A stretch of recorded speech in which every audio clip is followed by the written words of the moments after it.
Bismillahirrohmanirrohim. Assalamualaikum warahmatullahi wabarakatuh. Saya Mufliha dengan NIM 1714140. Saya di sini akan menjawab pertanyaan UAS yang diberikan oleh Ibu. Baik, langsung saja. Jawabannya nomor pertama yaitu pemberian kredit dengan 5C, yaitu yang pertama karakter.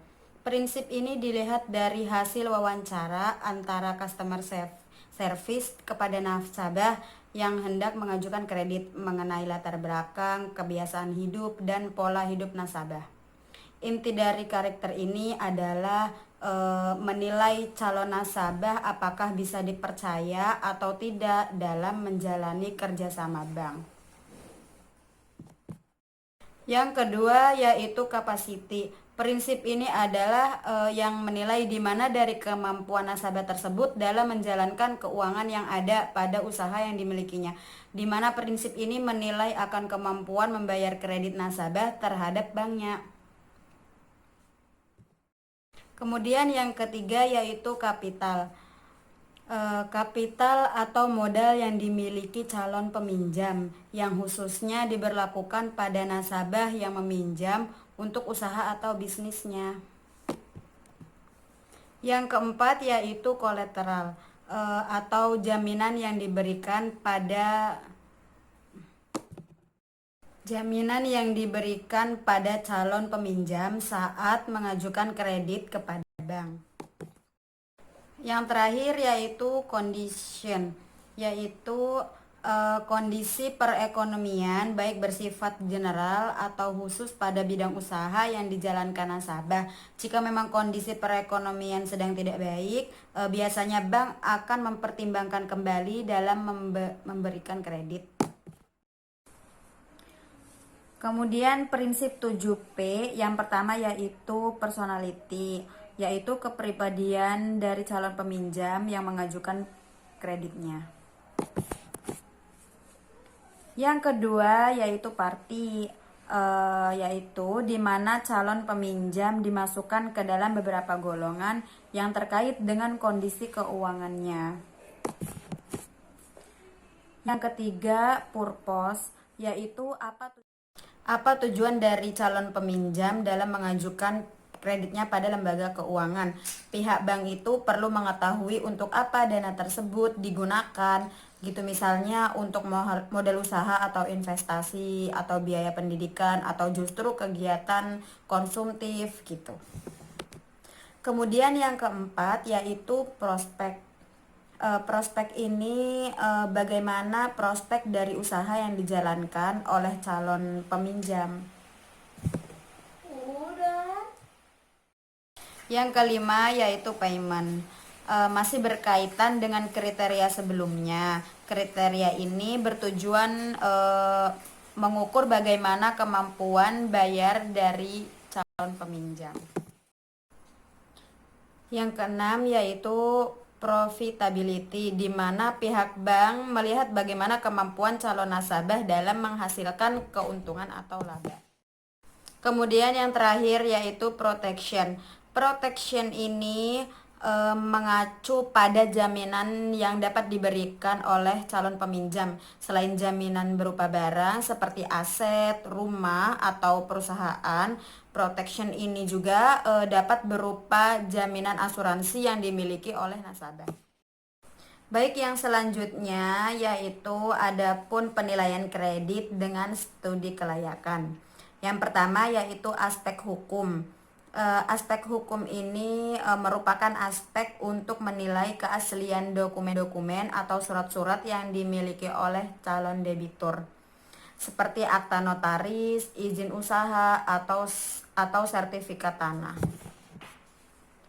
Kemudian yang kedua yaitu aspek pasar dan pemasaran, yaitu aspek untuk menilai prospek usaha nasabah sekarang dan di masa yang akan datang. Yang ketiga aspek keuangan. Aspek keuangan merupakan aspek untuk menilai kemampuan calon nasabah dalam membiayai dan mengelola usahanya.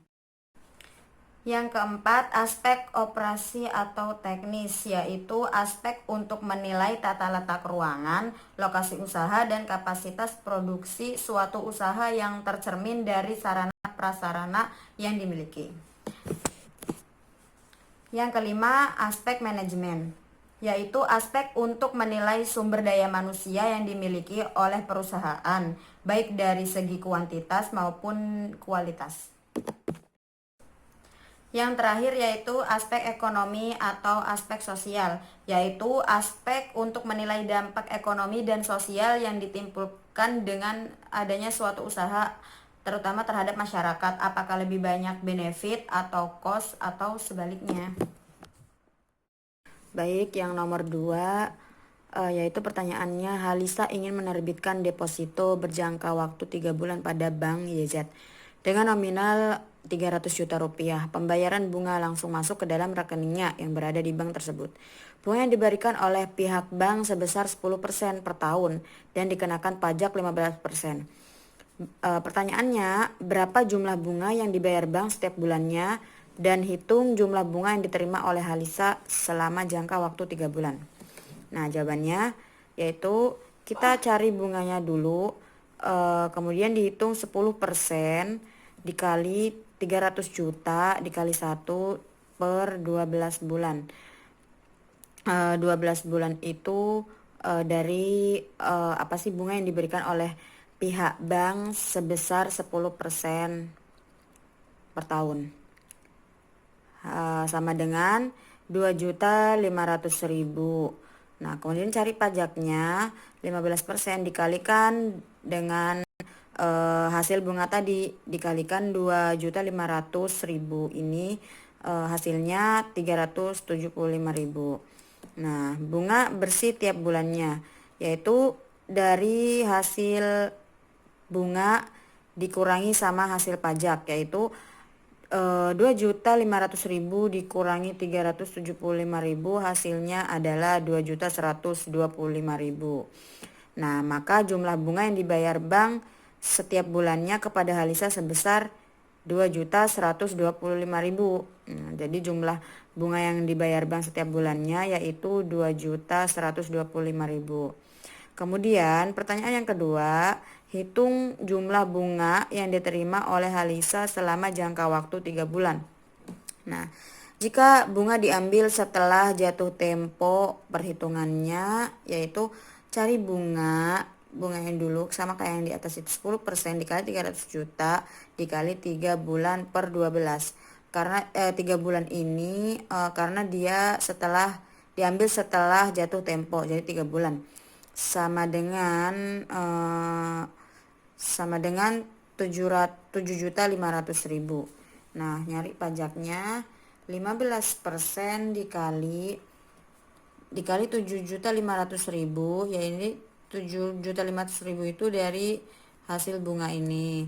Nah, dikalikan sama 15% ini hasilnya 1.125.000. Kemudian bunga yang diterima saat jatuh tempo yaitu hasil dari bunga dikurangi sama pajak, yaitu hasilnya 6.375.000. Nah, maka jumlah bunga yang diterima oleh Halisa selama jangka waktu 3 bulan sebesar 6.375.000.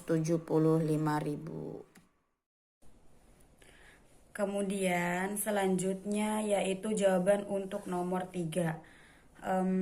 Tujuan umum pemasaran bank adalah yang pertama, memaksimumkan konsumsi atau memudahkan konsumsi sehingga dapat menarik nasabah untuk membeli produk yang ditawarkan bank secara berulang-ulang. Kemudian yang kedua, memaksimumkan kepuasan konsumen melalui berbagai pelayanan yang diinginkan nasabah. Kemudian yang ketiga, memaksimumkan pilihan dalam arti bank menyediakan berbagai jenis produk bank sehingga nasabah membeli beragam pilihan pula. Dan yang terakhir atau yang keempat yaitu memaksimumkan mutu hidup dengan memberikan berbagai kemudahan kepada nasabah dan menciptakan iklim yang efisien. Nah, adapun konsep-konsep pemasarannya, yaitu yang pertama itu konsep produksi. Konsep ini merupakan salah satu falsafah tertua yang menjadi penuntun para penjual dan merupakan konsep yang menekankan pada volume produksi yang besar-besarnya dengan harga yang serendah-rendahnya. Kemudian yang kedua yaitu konsep produk. Konsep ini meyakini bahwa konsumen akan menyenangi produk yang menawarkan mutu dan kinerja yang paling baik serta keistimewaan yang mencolok. Sehingga konsep ini menimbulkan adanya marketing atau pemandangan yang dangkal terhadap pemasaran. Kemudian yang ketiga, konsep penjualan, yaitu konsep ini biasanya diterapkan pada produk-produk asuransi atau kapling-kapling pemakaman, juga untuk lembaga nirlaba seperti partai politik. Kemudian yang keempat yaitu konsep pemasaran. Konsep ini menyatakan bahwa tugas perusahaan adalah menentukan kebutuhan, keinginan, dan minat pasar, sasaran, dan memberikan kepuasan yang diinginkan secara lebih efektif dan efisien dibanding para pesaing sehingga dapat mempertahankan dan mempertinggi kesejahteraan masyarakat.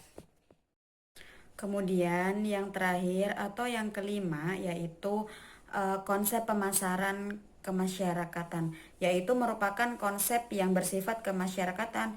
Konsep ini menekankan kepada penentuan kebutuhan, keinginan, dan minat pasar sasaran, dan juga memberikan kepuasan sehingga memberikan kesejahteraan masyarakat. Baik, mungkin hanya itu yang bisa saya sampaikan untuk jawaban UAS.